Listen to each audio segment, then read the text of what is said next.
There's been a lot of controversy about police officers lately, and I've brought up some controversy about planning and zoning enforcement people also. We need to bring our society under control because parents aren't allowed to yell at their kids, punish their kids. My God, you can't spank your kids, so kids don't have any respect anymore for anybody. But to say something about the law enforcement agency, would you want to be a police officer confronting people day in and day out?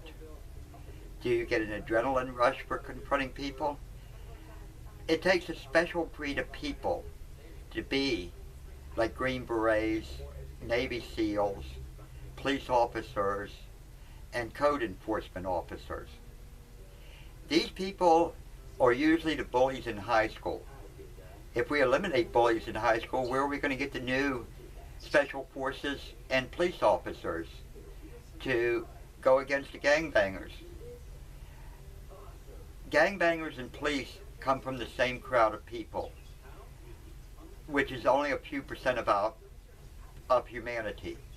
They're the ones that get an adrenaline rush on confronting people, displaying power over people. It's all about power. The police love the power. And that's why they get out of control beating people. Gangbangers shoot people because they love the power. They love beating people too because they love the power. It's the same thing, gangbangers and police. You can put them in the same category, except one is supposed to be upholding the law, the other one's breaking the law for their own profit and adrenaline flow. We need to control police more. And as I said, would you want to be a cop? To have to confront people day in and day out as a job and write them tickets or arrest them or fight with drunks or get between a husband and a wife in a dispute in their house. I mean, it takes a special class of people to be cops. And these are usually some of the nicest, friendliest people you can meet, cops are, as well as gangbangers. But they lie, they cheat, there's fraud. I can prove the cops that got me convicted of a crime perjured themselves in court because when I took their depositions after I sued them, I proved they lied in court. But that doesn't overturn my conviction. They are corrupt as the day is long. And we should control them.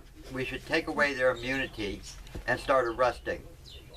Now for Michael Brown. He was a gangster out of control. He looked like he was high on something in that store. You just don't walk in and steal and shove the owner and then attack a cop. His hands weren't up. It was proven by a lot of people in the community that testified in front of the grand jury.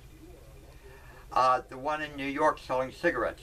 Those cops should be in jail for the next 20 years for what they did to that gentleman.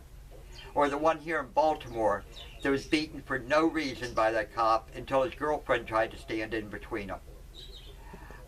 Cops, as I said, is an unusual breed. My uncle was a DC cop. He used to come home and laugh when we were over at his house about all the people he smacked with his billy club back in the 30s, 40s, and 50s as a DC cop to make them show respect, say yes sir, no sir to him, and kiss his ass, no matter what he wanted him to do in DC. When he got older in his 70s and 80s before he died, he said, my God, what did I do to all these people? I abused the hell out of them. Lord, please forgive me. I'm not really that way. It's just the companionship of other cops. The blue wall that keeps us all lying together against people did this to me. It was like playing a football game when you're a cop. You'd love to go out there and win, win, win. Beat up the people. Show them who's boss.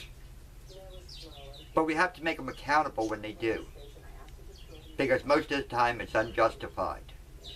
Sometimes it is. but most of the time it's unjustified. And video cameras, for the first time, is bringing this to light, what my uncle did in D.C. By new cops that took his place. My other uncle was second in command of the FBI, in charge of breaking up the communist movement in America in the 50s and 60s. They had a whole task force of FBI agents nationwide to go after every card-carrying Communist Party member, to do anything they could to break up the Communist Party, by mainly putting them in jail for tax evasion, or resisting arrest, or assaulting an officer, anything they could to stop the communist movement. As my uncle realized, in a democracy, and with the Bill of Rights saying you have freedom of speech, I don't agree with the communist movement back then and what they were saying, but they should have the right to say it. Just like the Black Panthers should have the right to say what they say, and the KKK and the Nazi movement should have the right to say what they say, even though you fully disagree with it. To keep a democracy strong, we need all the voices to hear and decide which one we believe the most. And the one thing you should believe is cops are the same as gangbangers, but we have the cops to control the gangbangers. We need somebody to control the cops. Thank you.